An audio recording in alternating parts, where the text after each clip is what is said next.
धन्यवाद दीजिए सभी आशीषों के लिए, सभी कृपाओं के लिए, हर एक वरदान के लिए प्रभु को धन्यवाद दीजिए, तारीफ कीजिए। इस सुंदर समय प्रभु ने हमारी जिंदगी में जोड़ा, उसके लिए धन्यवाद दीजिए। पवित्र आत्मा हमारी सहायक, हमारे साथ रहा, धन्यवाद दीजिए, उसकी तारीफ कीजिएगा।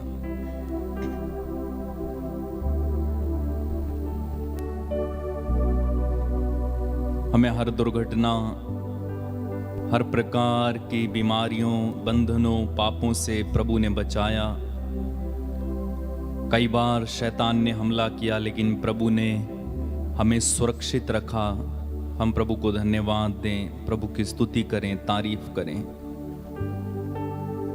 अपने परिवार के लिए धन्यवाद दीजिए, अपने माता पिता के लिए, पति पत्नी के लिए, भाई बहनों के लिए, बच्चों के लिए प्रभु को धन्यवाद देते जाइए। आज के दिन में जो काम आपके सफल रहे हैं या जो काम आपके असफल रहे हैं, उसके लिए भी प्रभु को धन्यवाद दीजिए। सारे सुखों के लिए, आज के दिन में जो सुख हमें मिले, जो दुख हमें मिले, उसके लिए भी प्रभु को धन्यवाद दीजिए। आपकी सभी कमजोरियों और कमियों के लिए भी प्रभु को धन्यवाद दीजिए। जब हम कमजोर हैं तब हम बलवान हैं। हम धन्यवाद दें प्रभु को, प्रभु की तारीफ करें। हालेलुया। प्रेमी पिता, तेरे पुत्र यीशु के नाम में हम तेरे करीब आकर तुझे धन्यवाद देते हैं इस सुंदर समय के लिए जो तूने हमें अपनी कृपा के द्वारा दिया। प्रभु, इस सुंदर समय को एक बार फिर से तेरे हाथों में हम समर्पित करते हैं। अपने आप को, प्रियजनों को, अपने घर परिवार को तेरे हाथों में समर्पित करते हैं। तू हमें आशीष देना, कृपा देना, अभिषेक से भरना। हम तेरे चरणों में उपस्थित होकर तेरी आराधना करते हैं, तुझे धन्यवाद देते हैं प्रभु।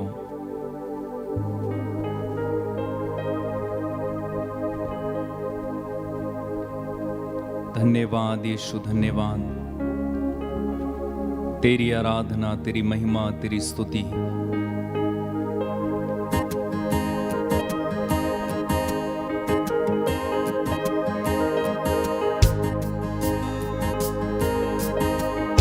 मेरे पीछे गाइएगा।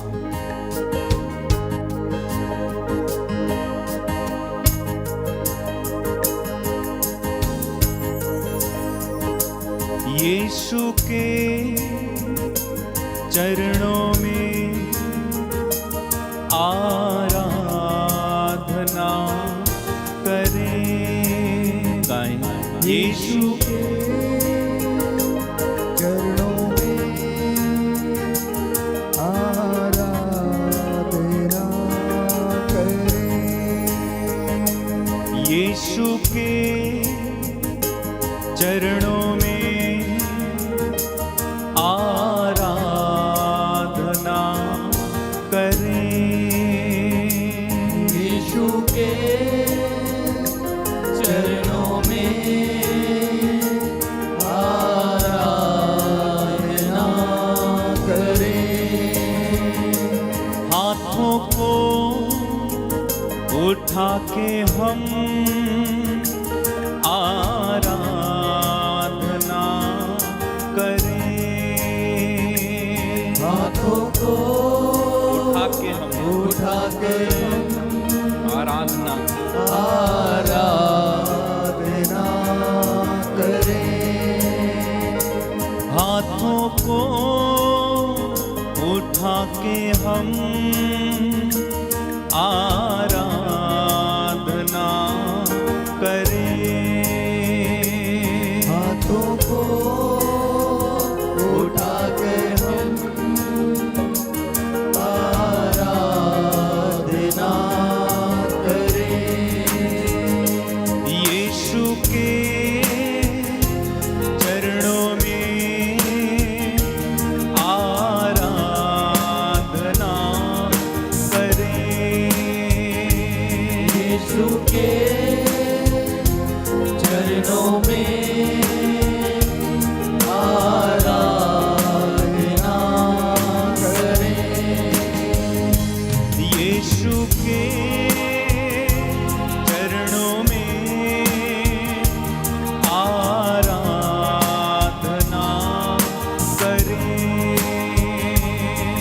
यीशु के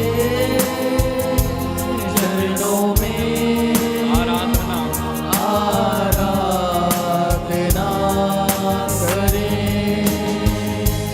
घुटनों पे आके हम आराधना करें। घुटनों पर आके हम आराधना करें। आराधना करें। घुटनों पे आके हम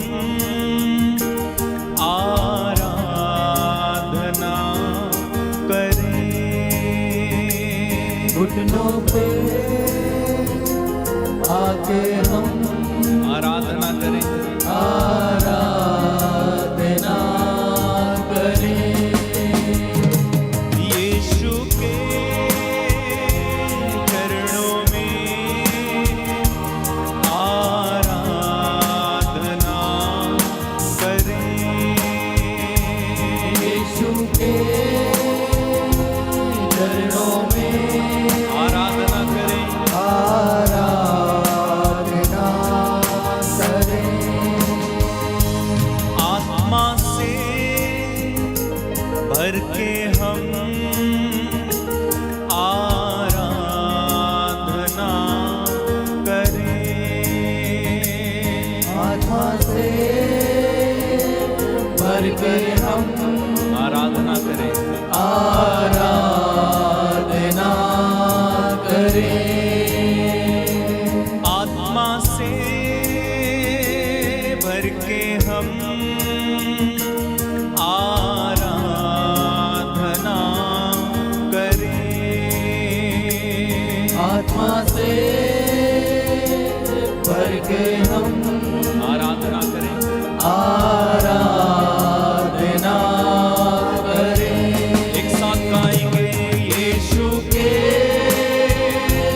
चरणों में आराधना करें। यीशु के चरणों में आराधना करें। आराधना करें। उसके आंगन में आराधना करें। आंगन में आराधना करें। उसके आंगन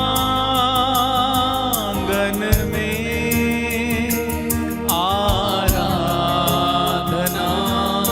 करें। उसके आंगन